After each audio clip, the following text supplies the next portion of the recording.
And welcome back. Chad Holmes with you here from our Wausau studios at the corner of Washington Street and North 3rd Street in downtown Wausau. Again, with our new schedule, Pat Kreitlow from 6 until 9 a.m. with mornings with Pat Kreitlow. And between 7 and 9 a.m., we have local segments where we get an opportunity to talk to local folks, talk about local issues, and have focus here in our part of the state. So, again, between 7 and 9 at 722, 752, 822, and 852.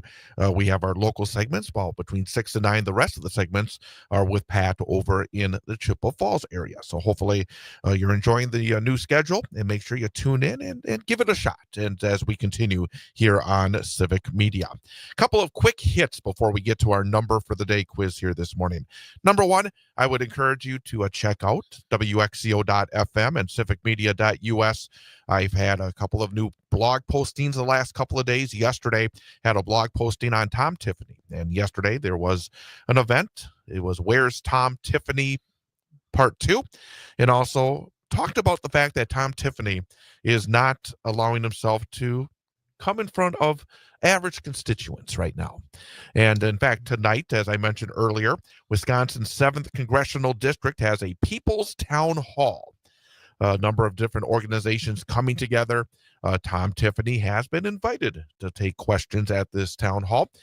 He's busy, so I don't expect him to be there, but you can be there and talk about a lot of the important issues that have bubbled up in the last 3 months. So you can head on over to 180 East Wausau Avenue tonight from 6 until 8 p.m. So again, head on over there, talk about the issues with other constituents of the Wisconsin 7th Congressional District.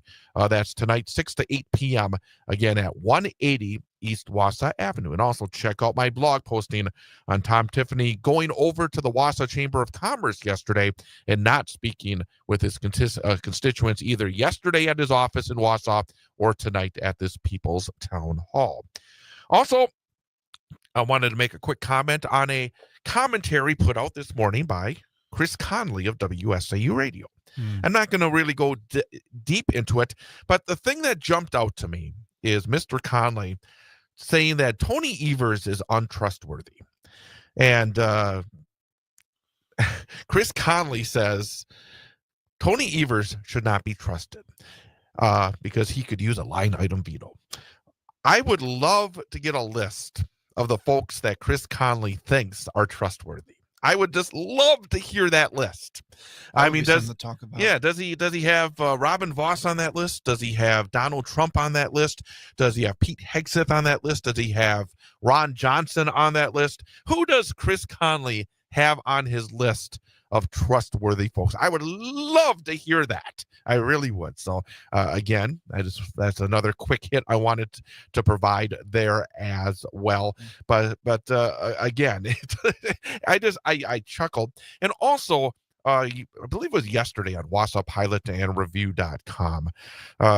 There was a commentary by talking about the mayor of Wausau and the whole controversy with the ethics committee and the Dropbox and everything else. And Tom Killian, who writes an opinion column on WausauPilotandReview.com, apparently is somebody that is close to the mayor of Wausau, Doug Denny, and he has said, and this is not the first time I've heard him say this, that he thinks that this whole idea of the ethics board and the people that are upset about the Dropbox issue are trying to remove Doug Denny from office. I've said this before. We've had guests, including Nancy Stencil, that have been here before, and I want to say it one more time. That is not what is going on here. We are saying there should be consequences for Doug Denny removing a Dropbox illegally. End of story. So again, you want to check out Wausau Pilot Review and Tom Killian's article that, again, is not correct. So a few quick hits here in this final segment of the morning. But now we're going to turn our attention to our number for the day quiz. Yes. And Americans and their pets. Real quickly, though, I want to say something before today's number for the day quiz. Make sure tomorrow, because we're actually moving it to the previous segment.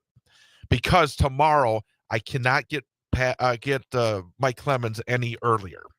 Mm. So we're gonna have understand. Mike in our last segment tomorrow, and we're gonna have our number for the day quiz at the end of the 822 segment. So folks out there, make sure you tune in early if you want to hear Ian try to get that number for the day correct tomorrow. So Fridays at this point, we will have the number for the day in the 822 segment as opposed to the last segment. The other days of the week, we will have it right at the end of the program. So wanted to make sure everybody's aware of that so they don't turn on tomorrow morning and say, hey, where's the number for the day? In fact, I saw a posting on Facebook with the announcement of the new schedule, and somebody actually put a message on there saying they really want to make sure that the number for the day is still there. Nice. So there you go. That's awesome. All right, our number for the day, you remember what the topic is? Americans and their pets. Americans and their pets. So our number for the day today is the amount of money that Americans spend on their pets each year. Okay, what are my choices? All right. Do Americans spend $55 billion a year on their pets? Do they spend $550 billion on their pets? Do they spend $900 billion a year on their pets? Boy, that's a lot of money. $55 billion, $550 billion, $900 billion. Oh, okay, I gotta go with my instincts here. So take a moment. Okay. Think about it. What Think were the about numbers again? $55 billion, $550 billion, $900 billion. Okay, I'm gonna say 550 billion. I'm gonna go with a B as my final answer. I'll go with the middle number. I thought maybe you'd figure it out that those are huge numbers and go with the smallest number. Oh, what's the $55 billion. Yeah. So you're 1 for 4. That means tomorrow it's on the line. Yes, it is. For either a passing grade or a failing grade. So indeed. All right, Ian, we'll have a great rest of your Thursday. You too, Chad. Happy Tuesday, everybody. Oh, sorry, Thursday. We'll see you tomorrow here on WXCO.